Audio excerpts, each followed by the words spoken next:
बढ़ाने के खिलाफ दायर याचिकाओं पर सुप्रीम कोर्ट ने सुनवाई पूरी कर ली है। चीफ जस्टिस उदय उमेश ललित की अध्यक्षता वाली 5 जजों की संविधान पीठ ने 7 दिनों तक मामले में सभी पक्षों को विस्तार से सुना और आखिरकार फैसला सुरक्षित रख लिया। यह फैसला बहुत जल्द आने की उम्मीद है। किस पक्ष ने क्या कहा और फैसला कब तक आ सकता है, ये सब कुछ लीगल विद सहगल के इस वीडियो में।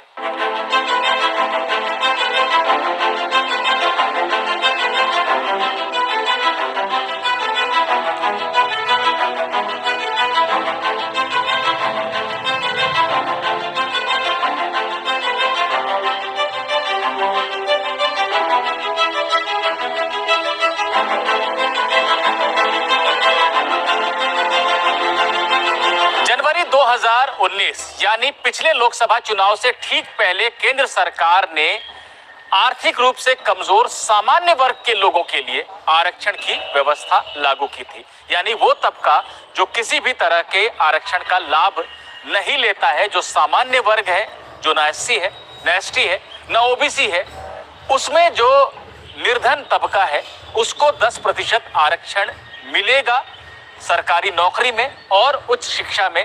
इसकी व्यवस्था बनाने के लिए संविधान में 103वां संशोधन किया गया था और बाद में ये व्यवस्था बनाई गई थी। इस संशोधन को सुप्रीम कोर्ट में 30 से अधिक याचिकाओं के जरिए चुनौती दी गई। सुप्रीम कोर्ट ने मामले पर थोड़े समय की सुनवाई के बाद इसे संविधान पीठ को सौंप दिया था। आखिरकार 2022 में संविधान पीठ का गठन हुआ। 13 सितंबर से सुप्रीम कोर्ट ने मामले को सुनना शुरू किया। 5 जजों की संविधान पीठ ने 7 दिनों तक मामले को सुना और अब फैसला सुरक्षित रख लिया गया है। मामले में किस पक्ष ने क्या कहा उसकी बात करने से पहले आपको संविधान पीठ के जजों के नाम बता देते हैं। बेंच की अध्यक्षता चीफ जस्टिस उदय उमेश ललित कर रहे थे। इसके अन्य 4 सदस्य थे justice Dinesh Maheshwari, justice S Ravindra Bhat, justice Bela M Trivedi और जस्टिस जमशेद बुरजोर पारडीवाला। इन 5 जजों की बेंच ने सभी पक्षों को विस्तार से सुना। पहले आरक्षण विरोधी पक्ष की दलीलें जान लेते हैं। इनकी तरफ से 20 से अधिक वकीलों ने बहस की और तमाम बातें कही। ये बात कही गई कि सरकार ने बिना कोई सर्वे कराए, बिना कोई आंकड़ा जुटाए ये आरक्षण लागू किया। ये भी कहा गया कि जब आरक्षण दिया गया था संविधान में, उसकी जो व्यवस्था की गई थी, उसका उद्देश्य ये था कि जो तबका सदियों से सामाजिक भेदभाव झेल रहा है उसका उत्थान हो सके, उसका दर्जा ऊंचा हो सके, न कि ये था कि इसके जरिए गरीबों को आर्थिक मदद दी जानी है। अब जब सरकार ने आर्थिक आधार पर आरक्षण दिया है तो ये संविधान की मूल भावना के खिलाफ है। ऐसा आरक्षण नहीं दिया जा सकता था। अगर सरकार को आर्थिक रूप से कमजोर तबके के लिए कुछ करना था तो वो कुछ और व्यवस्था बना सकती थी, लेकिन आरक्षण आर्थिक आधार पर नहीं दिया जाना चाहिए।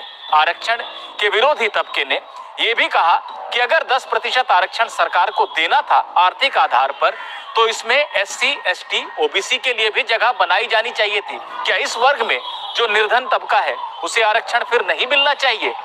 ये बातें कही गई। ये भी कहा गया कि सुप्रीम कोर्ट ने इंदिरा साहनी मामले में ये तय किया था कि 50% से ज्यादा कुल आरक्षण नहीं हो सकता है। सरकार ने इस सीमा का भी उल्लंघन कर दिया है। केंद्र सरकार की तरफ से इन दलीलों का जवाब देने का जिम्मा संभाला अटॉर्नी जनरल के वेणुगोपाल ने। के वेणुगोपाल ने कहा कि अगर कोई भी तबका पीछे रह गया है उसके तमाम कारण हो सकते हैं, उनमें से एक कारण आर्थिक भी हो सकता है, तो ऐसे तबकों का उत्थान करना सरकार की जिम्मेदारी है। अगर सरकार ने आर्थिक आधार पर किसी वर्ग को आरक्षण दिया है तो इसमें कुछ गलत नहीं है। जो पहले से आरक्षण का लाभ पा रहा तबका है उसको इससे कोई फर्क नहीं पड़ा। उसको जो 50% आरक्षण मिल रहा है वो लागू है, वो जारी है, उसमें कोई अंतर नहीं आया है। सरकार ने ये भी कहा कि 50% की सीमा जो कही जा रही है वो कोई संवैधानिक व्यवस्था नहीं है, ये सुप्रीम कोर्ट के फैसले से आया है, तो ऐसा नहीं है कि इसके परे जाकर आरक्षण नहीं दिया जा सकता।